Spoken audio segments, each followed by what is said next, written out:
Railway പ്ലാറ്റ്ഫോമിനിടയ്ക്ക് പോകും.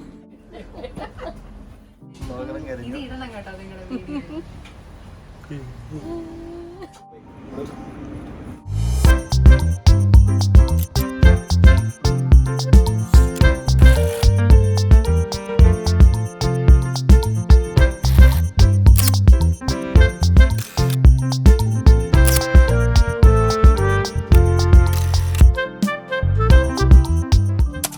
10 ദിവസത്തെ vacation കഴിഞ്ഞിട്ട് ഓസ്ട്രിയയിൽ നിന്ന് തിരിച്ച് കാനഡയിലേക്ക് പോകുന്ന ചേച്ചിയും ചേട്ടൻ്റെ ഒരു ചെറിയ വ്ളോഗാണ് കേട്ടോ ഇത്.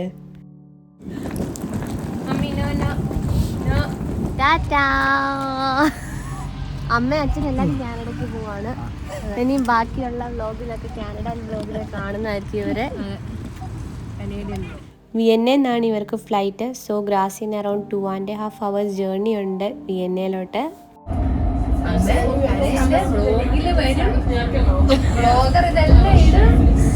എല്ലാം പിടിക്കുന്നുണ്ട്. നാട്ടിൽ നിന്ന് നമ്മൾ വെക്കേഷനൊക്കെ കഴിഞ്ഞിട്ട് കാനഡയിലോട്ടും ഓസ്ട്രേലിയയിലോട്ടൊക്കെ പോകുമ്പം അമ്മയ്ക്കും അച്ഛനും ഭയങ്കര സങ്കടമാണ്.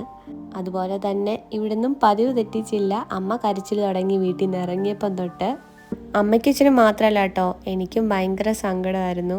പിന്നെ അമ്മ കരയുന്നത് കാണുമ്പം ഓട്ടോമാറ്റിക്കലി ഞാനും കരഞ്ഞു പോവും. അതുമാത്രമല്ല, ഓസ്ട്രിയയിൽ അവർക്ക് നിൽക്കാൻ വേണ്ടിയുള്ള ടൈം കിട്ടിയിട്ടുണ്ടായിരുന്നില്ല. നിങ്ങൾക്ക് ഞങ്ങളുടെ വ്ളോഗൊക്കെ കണ്ടാൽ തന്നെ മനസ്സിലാവും. സ്വിറ്റ്സർലൻഡും അതേപോലെ ക്രൊയേഷ്യയാണ് ഞങ്ങൾ കൂടുതൽ ടൈം സ്പെൻഡ് ചെയ്തിട്ടുണ്ടായിരുന്നത്. ഇത് ഇടണം കേട്ടോ നിങ്ങളുടെ വീഡിയോ.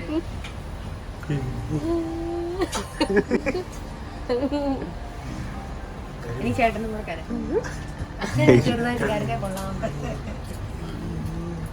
അമ്മ എന്ത് ചെയ്ത ട്രെയിനിൽ നിന്ന് ഇറങ്ങുന്നില്ലായിരുന്നു. അമ്മയെ വിയന്നയിലോട്ട് പോകാമെന്നും പറഞ്ഞിരിക്കുമായിരുന്നു. പിന്നെ കണ്ണൻ പറഞ്ഞു ട്രാവൽ നല്ല ടയേർഡാവും, സോ വരണ്ട എന്നൊക്കെ പറഞ്ഞ് ഞങ്ങൾ ഒരുവിധം കൺവിൻസ് ചെയ്യിപ്പിച്ച് അമ്മ ട്രെയിനിൽ നിന്ന് ഇറക്കി. ഓവറോൾ ചേട്ടനും ചേച്ചിക്കും ഒക്കെ ഈ ഒരു 10 ദിവസത്തെ യൂറോപ്യൻ ട്രിപ്പ് ഭയങ്കരമായിട്ട് ഇഷ്ടപ്പെട്ടു. റെയിൽവേ പ്ലാറ്റ്ഫോമിനിടയ്ക്ക് പോകും.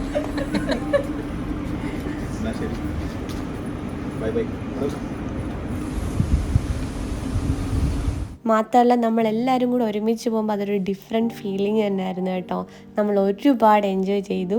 നിങ്ങൾക്ക് ഞങ്ങളുടെ വ്ളോഗ് എല്ലാം കണ്ടാൽ തന്നെ മനസ്സിലാവും എത്രത്തോളം നമ്മൾ എൻജോയ് ചെയ്താണ് ആ ട്രിപ്പൊക്കെ പോയതെന്ന്. ഇനി നെക്സ്റ്റ് വെക്കേഷനിൽ വീണ്ടും അവർ യൂറോപ്പിൽ കുറേ സ്ഥലങ്ങൾ കാണാൻ വേണ്ടിയിട്ട് വരുമെന്നാണ് പറഞ്ഞേക്കുന്നത്. അതിൻ്റെയൊക്കെ വീഡിയോസ് എൻ്റെ യൂട്യൂബ് ചാനലിൽ വരുന്നതായിരിക്കും. നിങ്ങൾക്ക് എല്ലാവർക്കും ഞങ്ങളുടെ ഫാമിലി വ്ളോഗും ട്രാവൽ വ്ളോഗും എല്ലാം ഇഷ്ടപ്പെട്ടു എന്ന് വിശ്വസിക്കുന്നു. So stay tuned. See you until then. Bye bye.